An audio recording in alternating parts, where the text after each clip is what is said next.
പോത്തുണ്ടി ശിവക്ഷേത്രം, തിരുത്തമ്പാടം സുബ്രഹ്മണ്യസ്വാമി ക്ഷേത്രം, മാങ്ങോട്ട് ഭഗവതി ക്ഷേത്രം തൈപ്പൂയ മഹോത്സവം പൊങ്കാല വിവിധ ചടങ്ങുകളോടെ ആഘോഷിച്ചു.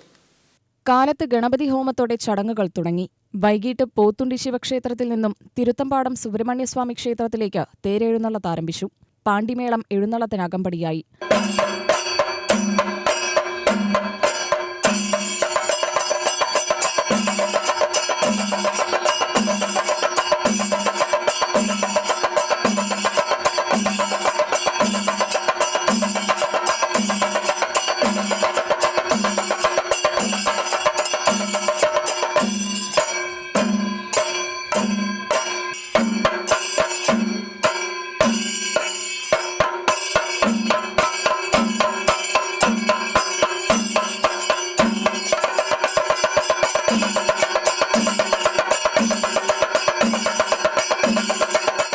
രാത്രി അന്നദാനം, തുടർന്ന് ഗാനമേള എന്നിവ നടന്നു.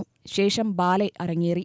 രണ്ടാം ദിനത്തിൽ കാലത്ത് നെല്ലിച്ചോട് മാരിയമ്മൻ ക്ഷേത്രത്തിൽ നിന്നും തേരെഴുന്നള്ളത്ത്, അന്നദാനം എന്നിവയുണ്ടായി. 19-ാം തീയതി തുടങ്ങിയ പരിപാടി കഴിഞ്ഞ 23-ാം തീയതി ഒരാനയും പിന്നെ പാണ്ടിമേളവും 51 ആളുടെ പാണ്ടിമേളം, ഇപ്പോൾ അവർ അകമ്പാടത്തിൻ്റെ പാണ്ടിമേളം, പിന്നെ ഗാനമേള, അന്നദാനം. ഇന്ന് വൈകുന്നേരവും നാളെ പകലും അന്നദാനം നടത്തുന്നുണ്ട്. എല്ലാ ഭക്തജനങ്ങളും പങ്കെടുത്ത് പരിപാടിയെ വൻപിച്ച് വിജയപ്രദമാക്കി തരണം. വർണ്ണപ്രപഞ്ചമായ പരിപാടികളാണ് ഇവിടെ നടന്നുകൊണ്ടിരിക്കുന്നത്. കൊടിയേറ്റം മുതൽ ഇന്നേ വരെ എല്ലാ ഭക്തജനങ്ങളും ഇവിടെ പങ്കെടുത്ത് പരിപാടിയെ വൻപിച്ച വിജയപ്രദമാക്കി തരുവാൻ വിനയപുരസ്സരം അഭ്യർത്ഥിച്ചു. UTV news, Palakkad.